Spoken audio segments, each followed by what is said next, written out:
Billahi wa ba'd.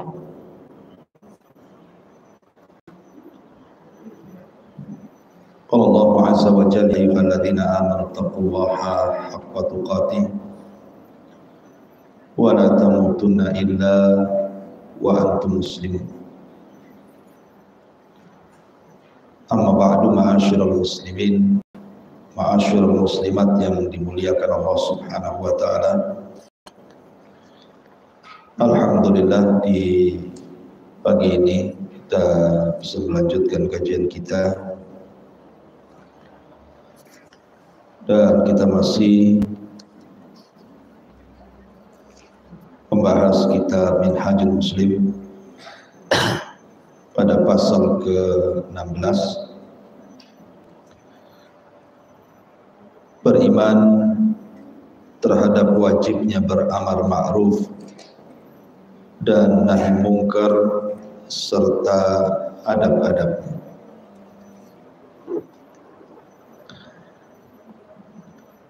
Di dalam Al-Quranul Karim,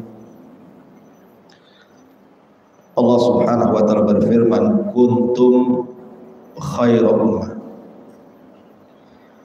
ukhrijat lin-nasi ta'muruna bil ma'rufi wa tanhauna 'anil munkari wa tu'minuna billah.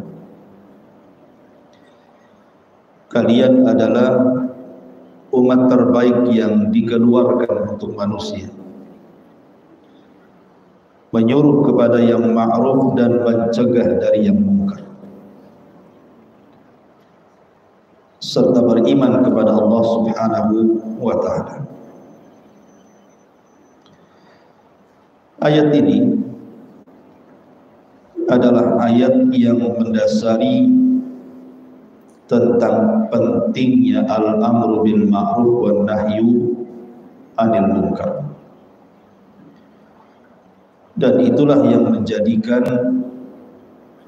perbedaan antara umat Islam dengan umat-umat yang lainnya. Terbedakannya umat Islam dengan umat yang lainnya, umat Islam ini adalah umat yang tidak membiarkan kemungkaran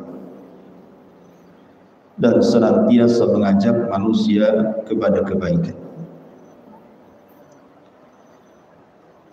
Dan itu banyak dalam Al-Quranul Karim tentang perintah demikian. Di sini sebutkan dalam surah Al-Imran ayat 104, wal takum minkum ummatun yad'una ilal khairi wa ya'muruna bil ma'rufi wa yanhauna 'anil munkari wa ulaika humul muflihun. Dan hendaklah ada di antara kalian orang-orang yang beriman, sekelompok umat yang menyuruh kepada kebaikan dan mencegah dari yang mungkar. Kemudian juga Allah Subhanahu wa ta'ala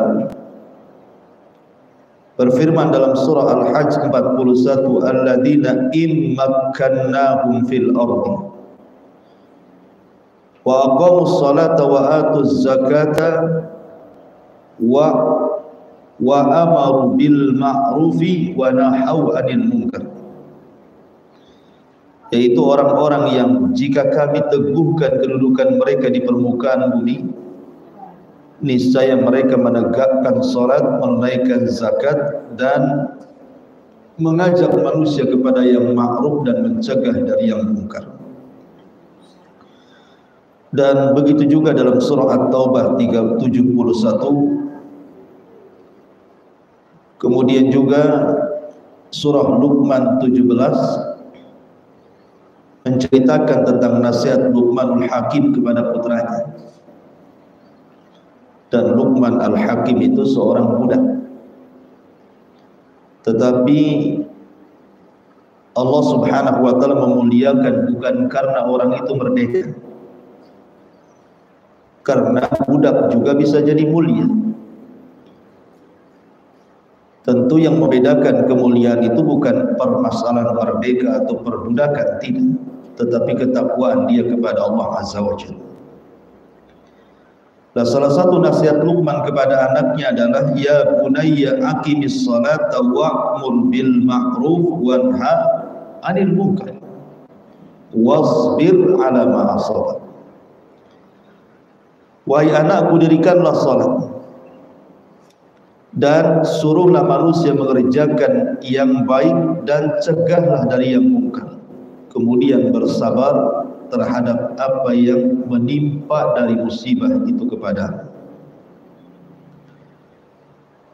Bahkan di dalam surah Al-Maidah 78-79, bagaimana Bani Israel itu dilaknat,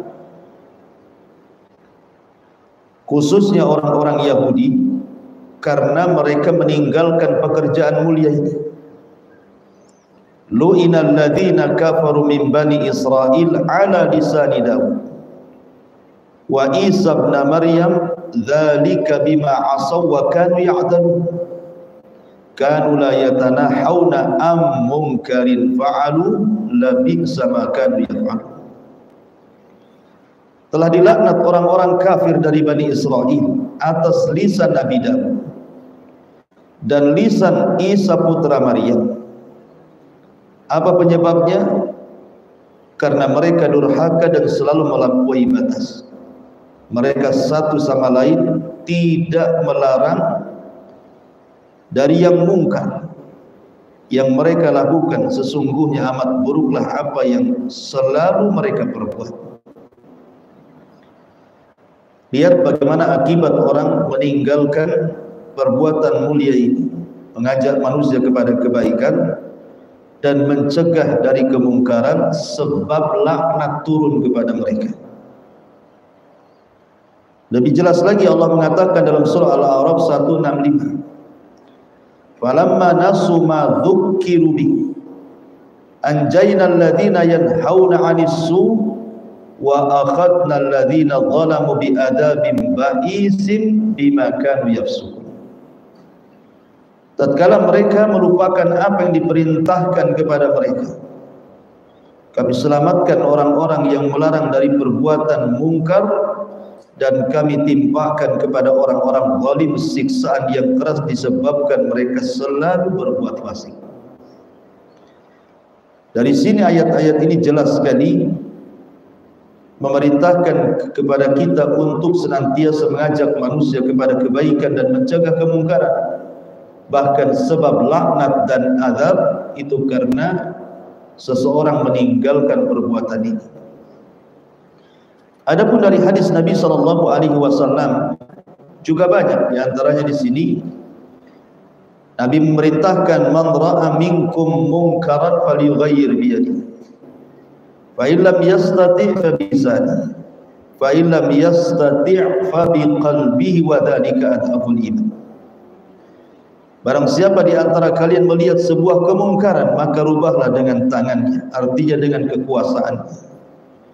Kalau tidak mampu dengan lisannya, kalau tidak mampu maka dengan hatinya, walaupun itu selama-lama iman.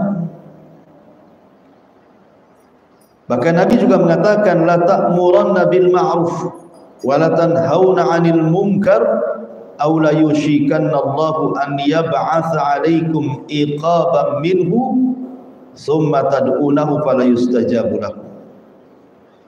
Kalian harus beramar ma'ruf dan mencegah dari yang mungkar, atau kalau tidak dilakukan maka Allah hampir-hampir akan menurunkan azab atas kalian, lalu kalian berdoa kepadanya dan tidak dikabulkan. Subhanallah. Sebab tidak dikabulkan doa adalah meninggalkan perbuatan mulia ini, mengajak manusia kepada kebaikan dan mencegah dari kemungkaran. Bahkan lebih tegas lagi, Rasul mengatakan, ma min qaumin 'amilu bil ma'asi wa fihim man yaqdir an yunkir 'alaihim falam yaf'alu illa yushiku an ya'ummahumullahu bi adabi min indi. Tidaklah satu kaum melakukan kemaksiatan sedangkan di antara mereka ada yang mampu mengingkarinya namun tidak dilakukannya, maka Allah akan timpakan azabnya kepada mereka semua tanpa terkecuali. Kenapa demikian?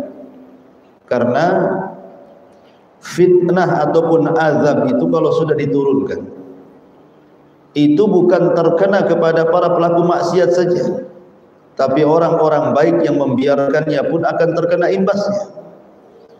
Makanya Allah mengatakan wattaqu fitnatan la tusibanna alladziina zalamu minkum khassah.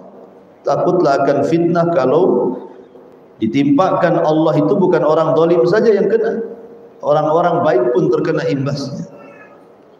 Makanya penting seseorang itu untuk tidak berdiam diri membiarkan kemungkaran, tapi dicegah semampunya.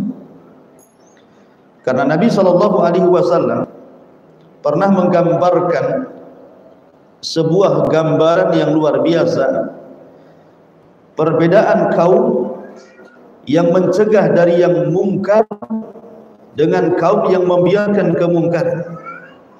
Kata Nabi SAW, ada sebuah kapal itu tingkat 2, yang bawah dihuni manusia, yang atas pun dihuni manusia.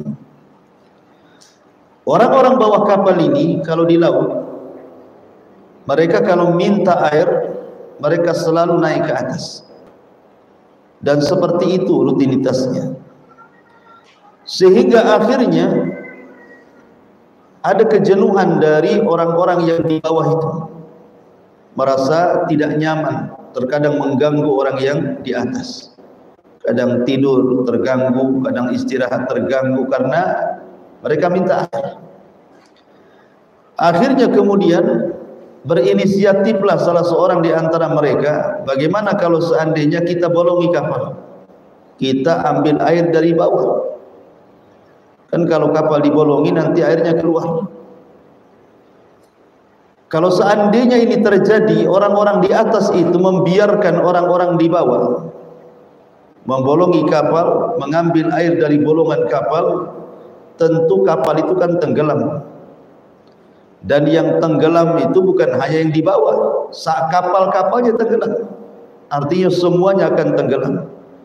Ini permisalan bagus dari Nabi.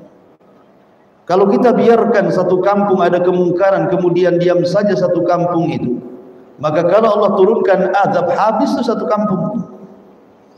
Makanya lihat bagaimana Allah Subhanahu wa taala menggambarkan kisah Ashabus Sabti, kisah orang Yahudi yang tinggal di pinggiran lautan, yang kerja mereka itu mencari ikan. Ada larangan bagi mereka, khusus di hari Sabtu tidak boleh melaut, karena itu hari sakral.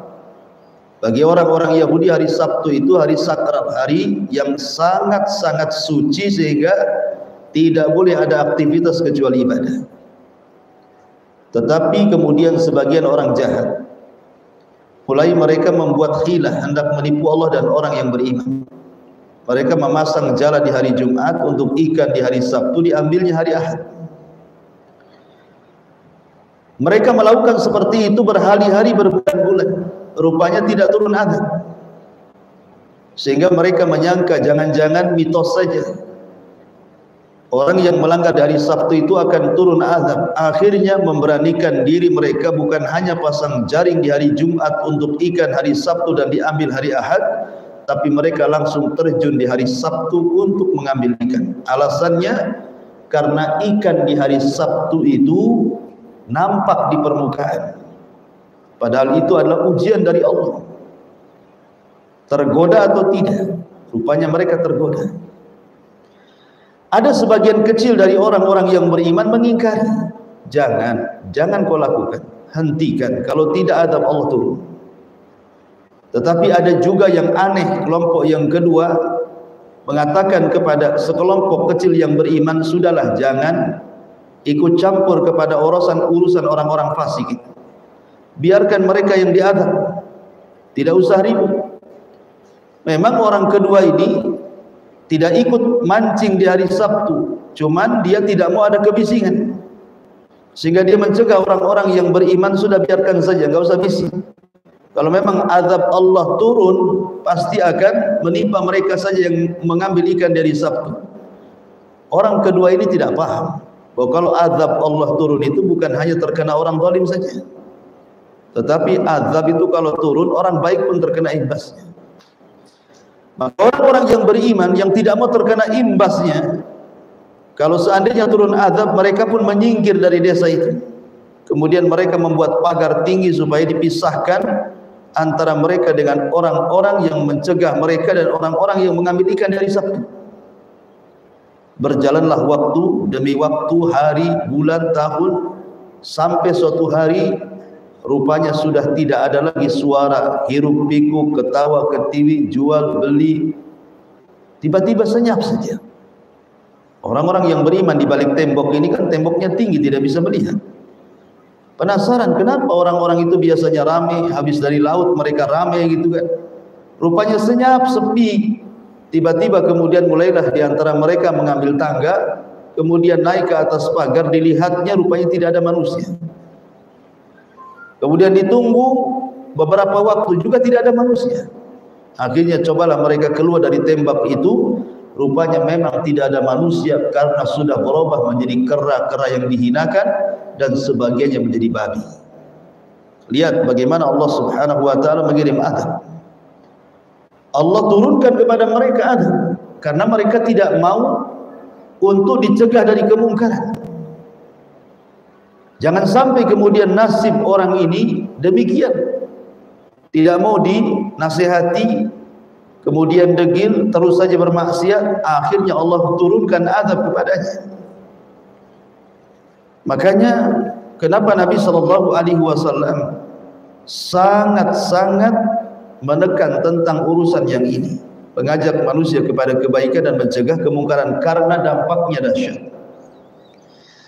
Ma'asyiral muslimat yang dimuliakan Allah Subhanahu wa taala, tentu yang perlu kita ketahui adalah ada adab-adab, karena kan al-amru bin ma'ruf wan nahyu 'anil munkar ini bagian daripada nasihat. Artinya ada etika-etika, ada adab-adab yang harus dilakukan.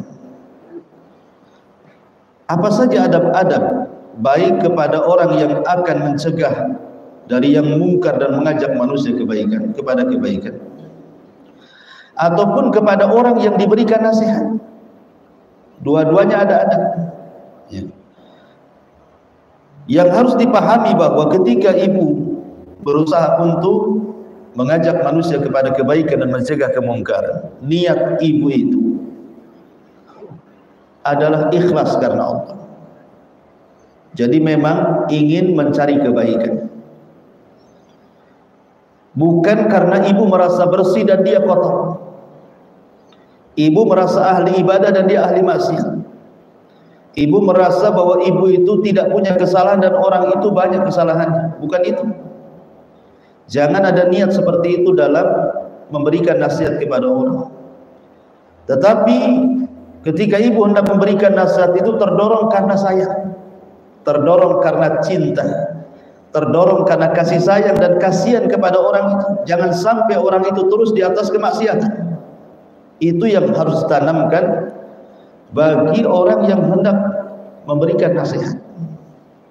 Sebab kalau seandainya niat memberikan nasihat, ibu merasa lebih bersih dia kotor, ibu merasa lebih banyak pahala dia banyak dosa, ibu merasa bahwa ibu paling suci dia tidak suci, itu bukan memberikan nasihat. Biasanya nanti jatuhnya bukan nasihat, jatuhnya adalah penghinaan.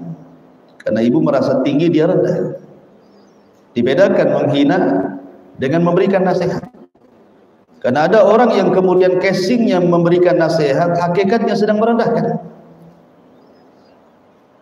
Jadi jangan sampai itu niatnya. Jadi betul-betul karena Allah Subhanahu wa taala ingin memperbaiki diri dan orang lain supaya tidak turun azab Allah kepada mereka dan kepada kita. Lalu apa saja yang perlu dipahami tentang masalah nasihat ini? Yang pertama, nasihat itu sebuah ibadah. Tidak perlu diminta, karena ini ibadah. Jangan ibu memberikan nasihat itu kalau diminta saja. Kalau nggak diminta ya diam saja. Bukan. Nasihat itu mengajak manusia kepada kebaikan dan mencegah dari yang mungkar, itu sebuah ibadah. Saya melakukan ini karena ibadah, bukan karena apa-apa. Saya melakukan karena ingin dapat pahala. Ini yang pertama. Kemudian yang kedua, nasihat itu mengacu kepada Al-Quran dan kepada sunnah Nabi SAW.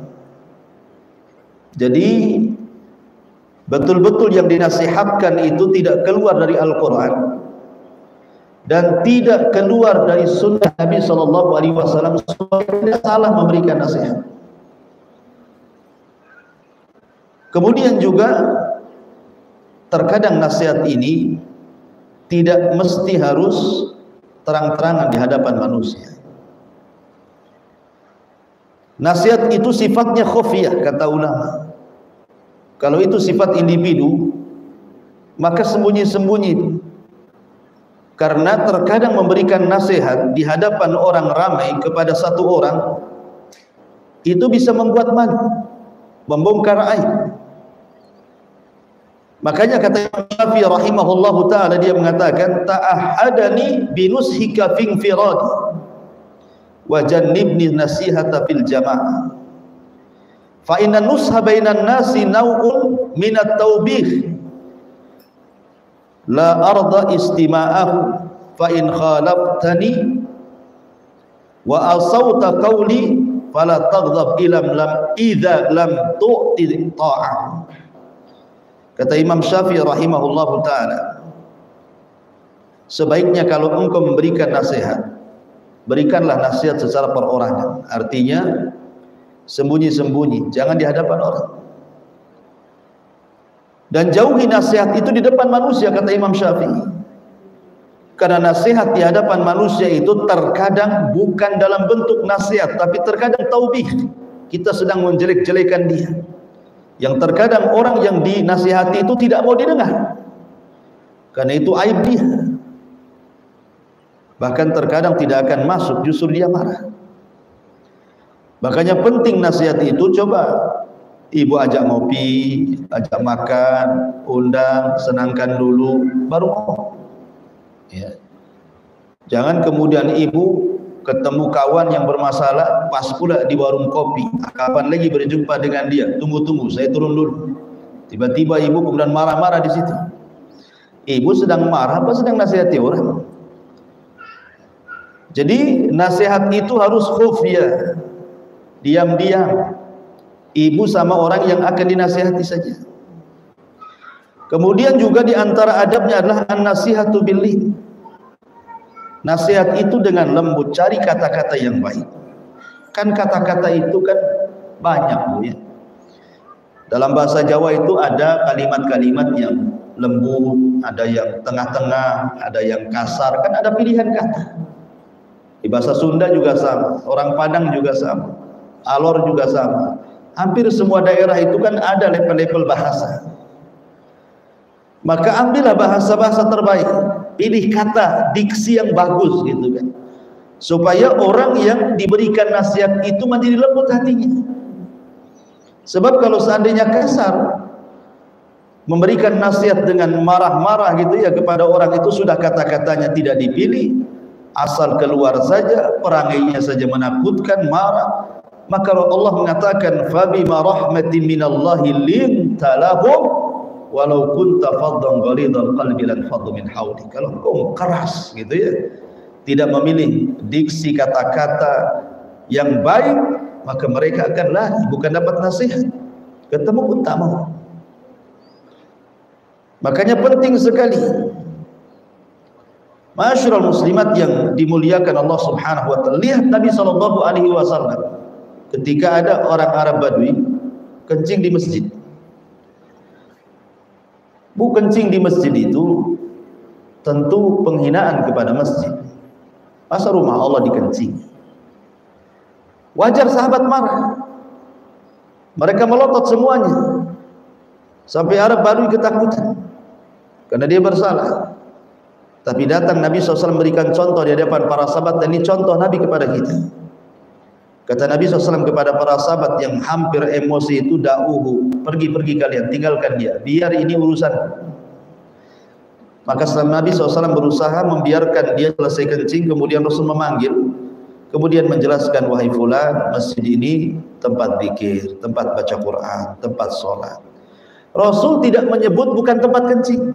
Rasul tidak menyebutkan objek kesalahannya. Rasul hanya menjelaskan fungsi masjid saja. Dan itu kelembut luar biasa gitu. Tidak menyebutkan objek kesalahan. Tetapi kita menasihati itu bahwa fungsi masjid ini, kata Nabi, untuk sholat, untuk baca Quran, untuk zikir, ya. Seolah-olah Rasul mengatakan bukan untuk kencing, tapi Rasul tidak menyebut. Sama nih kalau ibu seandainya punya tetangga, mungkin dia kerjanya tengah malam, kerja remang-remang, kerja nggak jelas gitu kan, karena dari penampilannya buka aurat gitu kan. Ibu datanglah, nasihati dia gitu ya.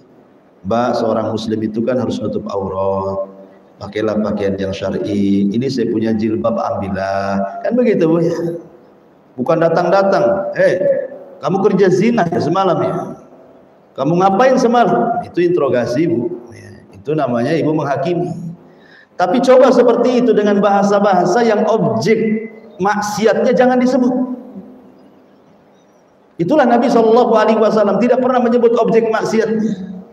Tapi Nabi menasihati yang lain supaya dia paham bahwa Rasul itu menasihati ke arah situ gitu ya. Nah itu tentu dengan bahasa-bahasa yang luar biasa. Karena begini, terkadang ada orang yang nasihati itu mungkin kata-kata tidak kurang lah, kalau terangkai sih tidak. Mungkin dia tidak pandai ngomong, mungkin dia kurang bahan bicara. Tapi karena keikhlasan ibu ingin menasihati orang itu, terkadang itu lebih berpengaruh daripada orang yang disusun dengan rapi, dengan memilih kata-kata, tapi niatnya untuk merendahkan orang, bukan untuk nasihati, terkadang tidak diterima. Tapi ada orang-orang yang mungkin kata-katanya nggak jelas gitu ya, kurang terangkai, kurang bagus lah ininya ya, susunan katanya. Tapi karena niatnya karena Allah memang sayang kepada saudaranya supaya juga meninggalkan maksiat, terkadang didengar tuh nasihat itu. Jadi itu juga penting, karena nasihat itu hakikatnya lil islah, untuk memperbaiki, litaghyir, untuk merubah, bukan untuk mengumbar aib orang itu, bukan untuk menyebarkan aib orang itu. Nasihat itu untuk merubah, memperbaiki ya. Makanya perlu sabar. Orang memberikan nasihat itu kan perlu sabar. Kalau tidak sabar kalah dengan syaitan.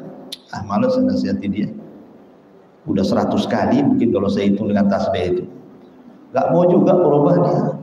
Akhirnya karena tidak sabar Bu, akhirnya dia tak mau, dia akhirnya menasihati lagi. Padahal kewajiban ibu itu menasihati terus menerus sabar. Soal nanti kesadaran dia itu urusan Allah. Tapi dengan berhenti dari memberikan nasihat, akhirnya dia terus bermaksiat. Makanya perlu kesabaran.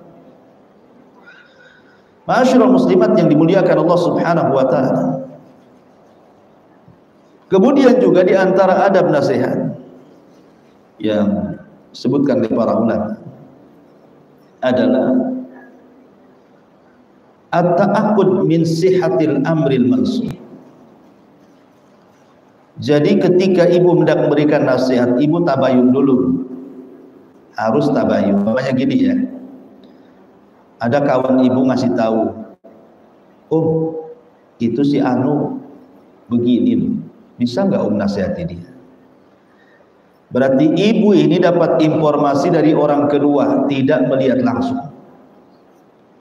Kalau ibu mendapatkan informasi dari orang kedua untuk menasihati orang ketiga, jangan langsung dinasihati. Bisa saja orang yang kedua ini memberikan informasi yang salah kepada ibu. Mungkin dia tidak suka, hendak membuat fitnah kepada ibu. Mungkin dia hendak mencari pembenaran kepada ibu. Makanya penting sebelum berikan nasihat, kalau ada khabar itu tasabut dulu, tabayyun, betul tak bosi anu itu begini. Karena informasi orang kedua ini belum tentu benar. Karena kalau ibu hendak berikan nasihat kan harus betul-betul melihat, betul-betul ada pengakuan, baru kemudian dinasihati. Kalau dari kabar orang ketiga ini belum tentu benar, jangan-jangan lagi ngompori, jangan-jangan dia sedang namimah, sedang adu domba gitu ya. Makanya perlu tasabbuh. Karena nanti malu sendiri ibu. Ketika ibu sudah nasihati dia, nanti dia ngomong, kamu kok nasihati saya dituduh begini-begini. Emangnya kamu dapat informasi dari siapa? Dari si Anu katanya. Ya. Si Anu siapa? Ya si Anu katanya. Gak benar itu, saya tidak pernah melakukan seperti itu. Kan malu sendiri ibu ya kan? Karena tidak tasabut tadi, gak yakin akhirnya berikan nasihat, main lempar saja. Maka itu penting adab nasihat itu ta'akud min sihatil amri. Harus betul-betul diteliti dulu, dicari dulu masalahnya, betul gak dia melakukan atau tidak. Jangan hanya gara-gara informasi orang ibu langsung menasihati, itu bukan nasihat. Itu bukan nasihat. Ibu sedang menyebar fitnah dari orang kedua. Ma'asyiral muslimat yang dimuliakan Allah Subhanahu wa taala. Makanya kemudian penting sekali bahwa memberikan nasihat itu betul-betul bisidqi wal amanah, dengan kejujuran dan juga dengan amanah. Rasul mengatakan kafa bil mar'i kadiban an yuhadditsa bi kulli ma sami. Cukuplah orang itu dikatakan berdosa kalau dia menyampaikan apa saja yang didengarnya. Disaring, tidak semua yang kita dengar, tidak semua yang kita dengar itu sahih. Ya, jadi betul-betul tasabbut dan tabayun kepada orang yang dinasihati. Kemudian juga di antara adab nasihat itu ikhtiyarul waqtil munasib wal makanil munasib lin nasihat. Coba pilih waktu yang tepat, tempat yang tepat, karena manusia itu, kata ulama, ada waktu ikbal, ada waktu idbar. Ada waktu ikbal, hati itu menerima nasihat. Ada waktu idbar, hati itu menolak nasihat. Kadang orang lagi senang, lagi tenang, orang ngomong apa saja dia tidak marah. Kadang orang lagi rungsep, banyak masalah, hutang numpuk, masalah dengan keluarga, anak-anak nakal, tetangga ngomel, tiba-tiba datang nasihat, nggak akan diterima. Udah banyak masalah, ibu pula nambah masalah. Maka ada waktu-waktunya, ya. Coba lihat waktu yang tepat, apalagi menasihati kerabat, menasihati orang dekat. Pilih waktu. Kapan waktu senggang dia, waktu enak dia, kita datang, ngomong baik-baik gitu ya. Kalau perlu tempatnya yang enak, ajak ke restoran mana gitu. Ustaz tidak punya duit, warung kopi jadilah bu. Yang penting kan senang, atau ke taman mana ya, yang penting otaknya agak encer, aja ke pantai, ngobrol-ngobrol gitu ya, sambil ngalor ngidul, akhirnya nembak di situ. Jadi terkadang perlu yang seperti ini, karena manusia itu ada waktu-waktu futur, ada waktu-waktu semangat, ada waktu-waktu senang, ada waktu susah, ada waktu sedih, ada waktu bahagia. Lah karena hati manusia itu berubah-ubah, maka kenapa di antara adab nasihat itu kan memilih waktu dan juga memilih tempat. Karena itu sangat berpengaruh kepada orang yang akan dinasihati. Ya. Kemudian juga di antara adab nasihat itu adalah izharul hub wal wud lil mansuhi qablal bad'i bin nasihat. Ibu tampakkan senang dulu. Tampakkan di hadapan orang yang akan ibu nasihati itu seolah-olah ibu itu memang sayang dengan dia, cinta dengan dia, senang dengan dia, ya. Tampakkan itu supaya orang yang dinasihati senang. Ini ibu mau nasihati, muka udah pasang kayak setan, merah, melotot, udah dirangkai kata-katanya. Ibu lagi ngapain? Ibu lagi jadi debt collector. Jadi nampakkan senang dulu, sumringah dulu bahwa memang saya datang itu untuk nasihati. Karena dengan menampakkan kecintaan kita kepada orang yang akan dinasihati, menampakkan kasih sayang kita kepada orang yang akan nasihati, belum ngomong saja sudah terpengaruh orang. Ibu belum ngomong tuh, orang itu sudah terpengaruh. Tapi kalau tidak ditampakkan rasa itu, Bu, udah ngomong 1 jam saja ibu ditinggal mungkin sama orang itu. Makanya penting ya dalam adab nasihat itu, tampakkan cinta sayang kepada orang yang akan dinasihati. Ma'asyiral muslimat yang dimuliakan, dan itu dicontohkan oleh Nabi SAW kepada siapa? Kepada Mu'adz ibn Jabal. Sebelum Nabi SAW menasihati Mu'adz, apa kata Rasul? Ya Mu'adz, inni uhibbukum fillah. Ya Mu'adz, inni uhibbuk, saya cinta kepadamu. Bayangkan Rasul mengatakan seperti itu kepada Mu'adz. Dia Nabi ya. Ya Mu'adz, saya suka kepadamu karena Allah. Saya senang. Nah, jadi ibu juga gitu kalau nasihati kawannya. Gini Om, saya itu cinta sama Om karena Allah. Bukan karena siapa-siapa. Saya senang kalau Om itu berubah, karena saya lihat Om ini orang baik sebenarnya. Kan gitu ya. Basa-basi lah tak apa-apa. Apa susahnya basa-basi itu? Supaya dia senang dulu, angkat dulu, ya besarkan hidungnya dulu, kembangkan dulu, jadi baru kemudian ibu nasihati pelan-pelan. Ya. Maka itu juga thariqah yang dilakukan Nabi SAW, bagaimana cara memberikan nasihat. Kemudian juga diantaranya nasihat itu jangan kelamaan. Terkadang orang bosan.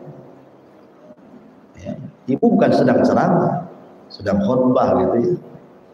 Sini, saya nasihati kamu. Innal hamdalillah nahmaduhu wa nasta'in. Ibu lagi isi kajian tuh. Jadi nasihat itu yang ringkas, padat, jelas. Orang nggak bosan. Ini sini saya nasihati kamu. Dari pagi sampai sore gitu Bu ya. Ibu lagi ngerumpi ke nasihat. Jadi nasihat itu nggak usah panjang-panjang. Lihat Nabi SAW, ada orang datang kepada Rasul ausini, nasihati aku Rasul. Kata Rasul, la taghdab, jangan marah.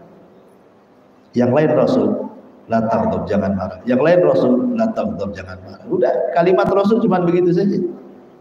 Ya. Jadi tidak perlu ditarik benangnya gitu ya.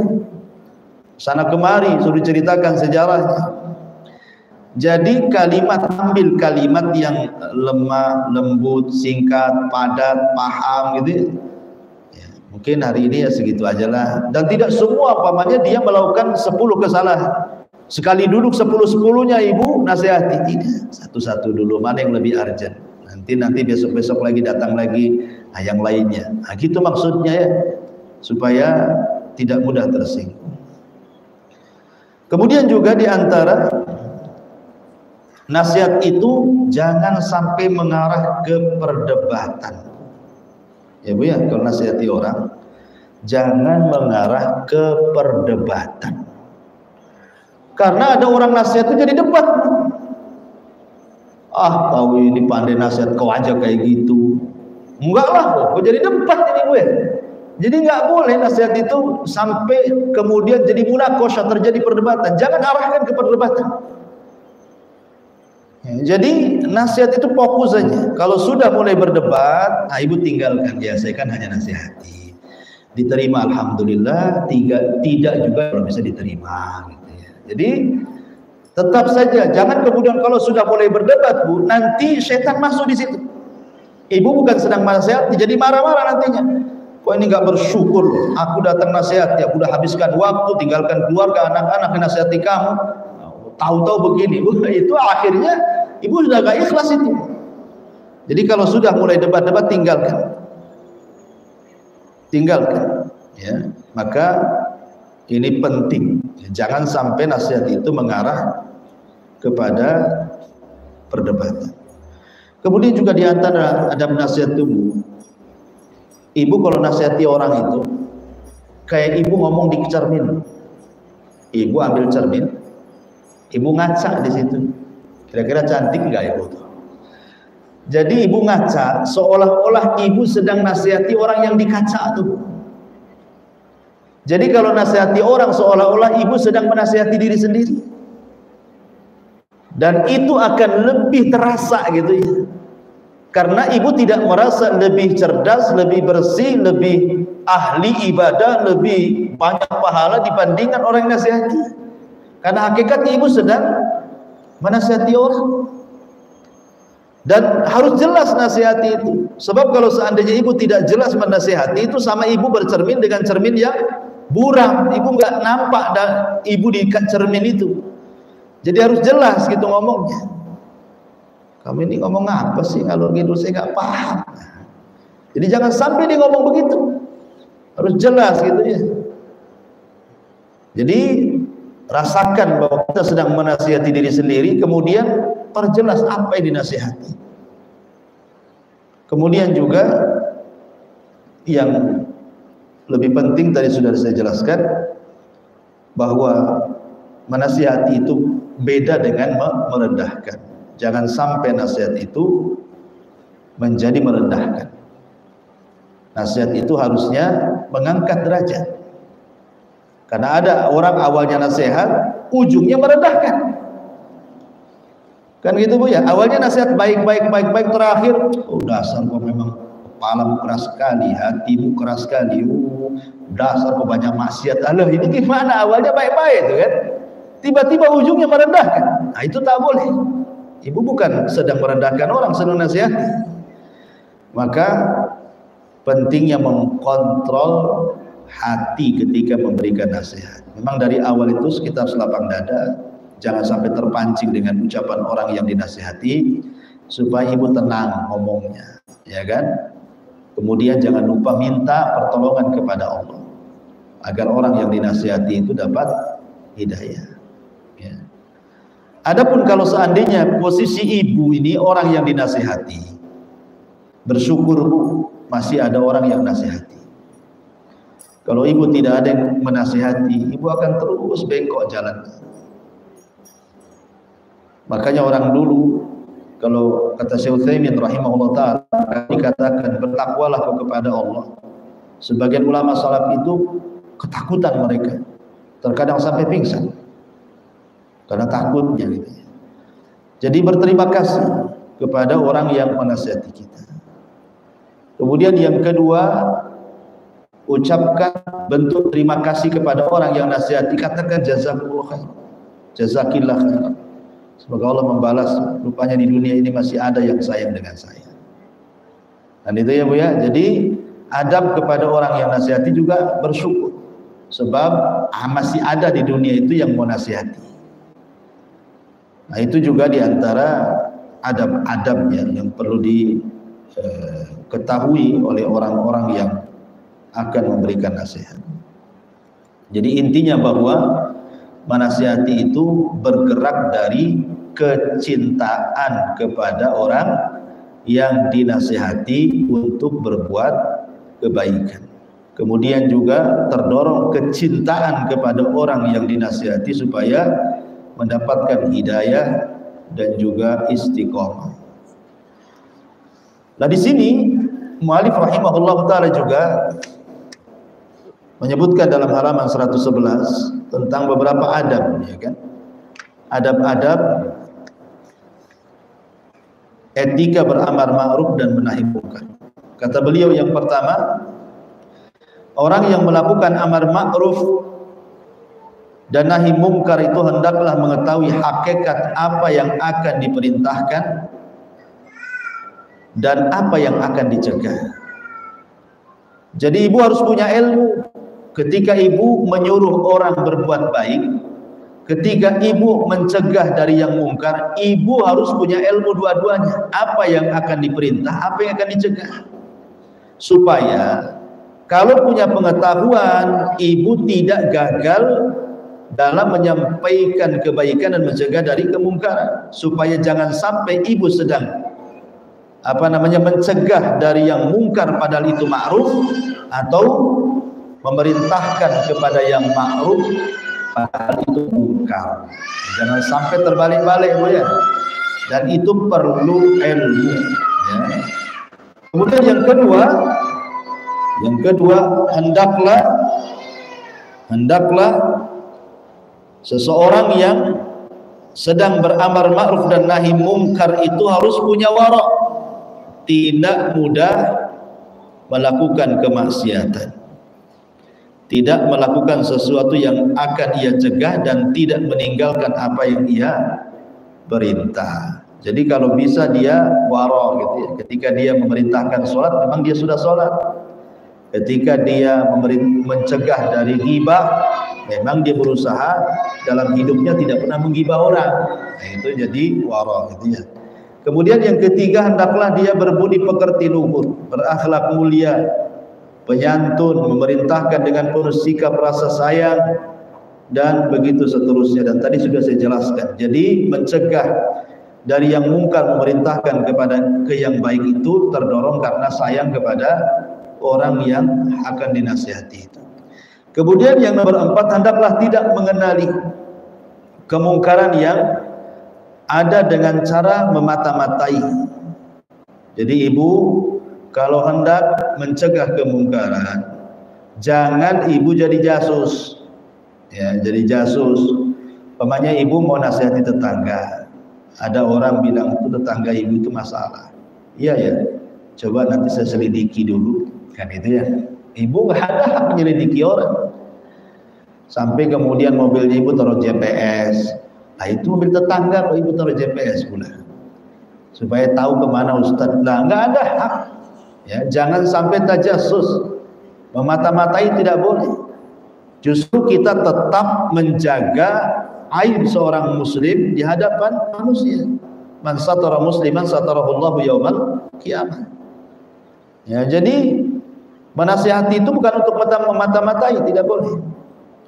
Kemudian yang nomor 5, sebelum memerintahkan orang yang akan diperintah, hendaknya terlebih dahulu dikenalkan kepadanya yang ma'ruf, sebab boleh jadi ia meninggalkannya karena tidak mengetahui bahwa ia tinggalkan itu adalah merupakan yang ma'ruf. Ya tadi diajarkan dulu, diajarkan ilmu dulu, jangan langsung dicegah.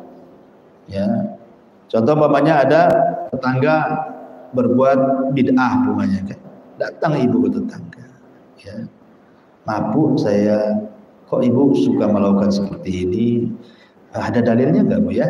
Kalau saya ada, saya pengen ikutlah, kan gitu ya. Nah, supaya jangan salah.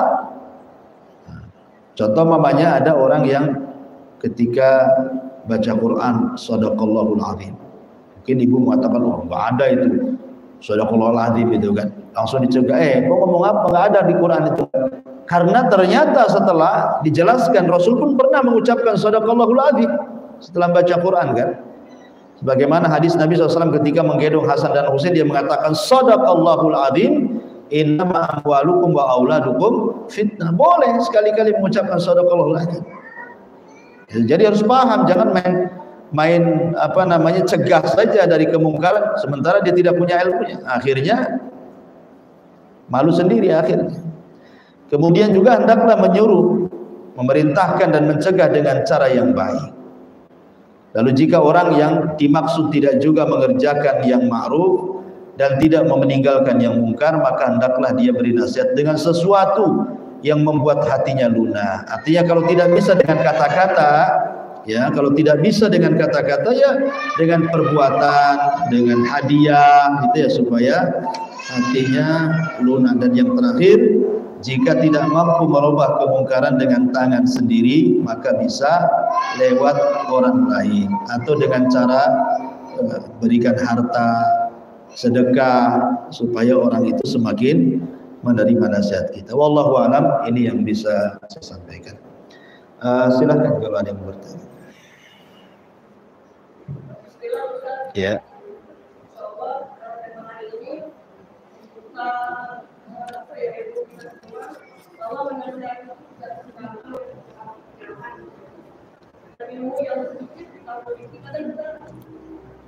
menasihati orang biasa, apalagi keluarga gitu.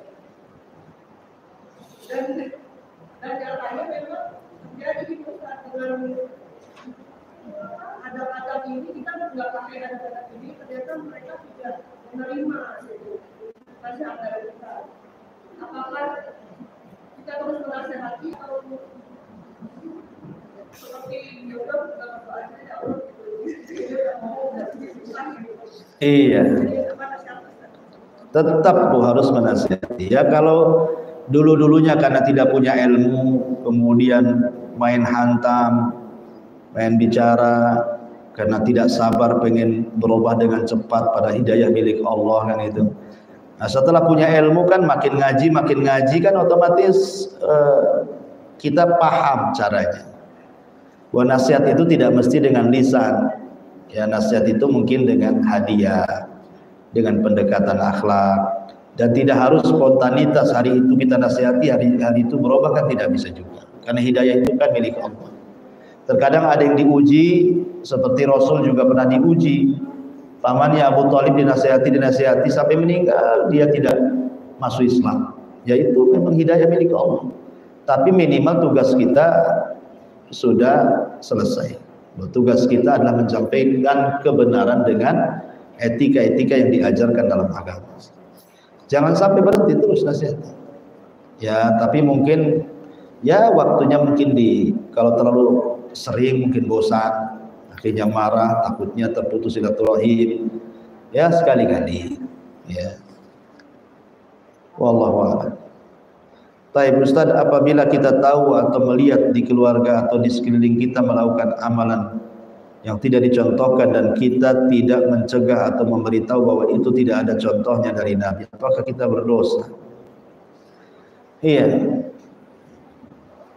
Dalam Al-Quran Allah mengatakan ku anfusakum wa ahlikum nar.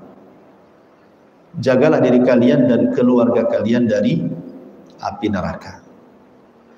Menunjukkan bahwa pertama kali dakwah itu kepada siapa? Kepada keluarga kan, sebelum kepada orang lain. Maka ibu harus mencegah, jangan sampai kemudian ada di antara keluarga kita terus melakukan seperti itu sampai wafat. Apa ibu nggak kasihan? Ibu punya adik sekandung masih melakukan perbuatan yang tidak dicontohkan sampai wafat. Apa ibu nggak punya kasihan gitu ya? Padahal itu saudara sendiri. Jadi makanya tadi saya dari awal di antara adab nasihat terdorong karena kasih sayang. Terdorong karena kasih sayang. Oleh karena itulah maka sudah sebaiknya selayaknya ibu cegah. Apakah berdosa? Iya, ibu bisa berdosa kalau membiarkan. Minimalnya ibu sudah menyampaikan walaupun sekali dua kali. Supaya kewajiban ibu sudah terlaksanakan. Karena boleh jadi dia melakukan seperti itu karena belum ada yang nasihati. Ya. Kalau ibu tidak sanggup memberikan nasihat kan sekarang sudah ada YouTube, kirim sajalah YouTube di grup keluarga kan artikel kan ibu ya, biar mereka baca, mereka mendengar. Allahu. Bismillah Ustaz, bagaimana etika ketika berbeda pandangan terhadap pasangan dalam memahami manhaj sehingga terkadang berselisih dalam hal-hal furu? Kalau hal furu ngapain diperselisihkan? Kalau masalah furu ya, masalah cabang. Kalau masalah cabang itu al-amru fihi wasi', perkaranya luas. Bukan masalah khilaf ulama. Tapi kalau seandainya khilafnya sudah bukan cabang lagi, tetapi memang masdarnya, masdar akidah, masdar manhaj gitu ya, maka usahakan untuk sabar. Dan ajak terus suami itu supaya mulai belajar lagi. Ya. Dan bagaimana posisi seorang istri? Ya lihat dia kesalahannya fatal atau tidak suami. Kalau sampai kemudian kepada menjerumuskan kepada kesyirikan yang Allah tidak akan ampuni gitu ya.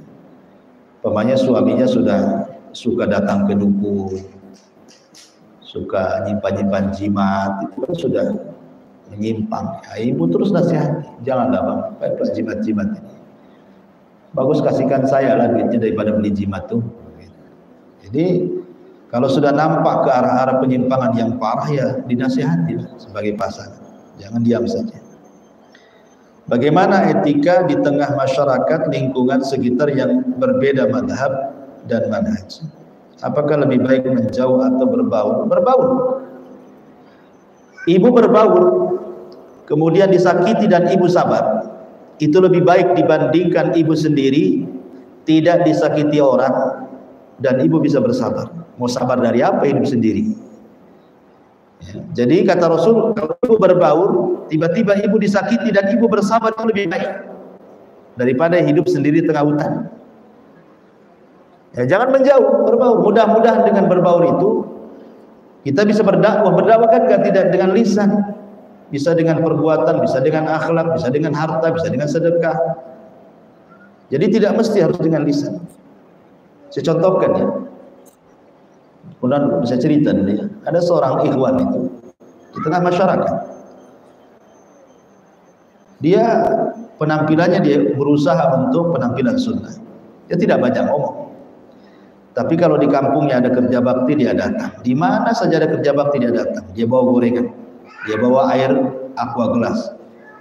Akhirnya lama-lama kemudian sebagian orang itu menganggap itu, oh, padahal ajaran mereka itu sesat, tapi kok orangnya baik-baik ya.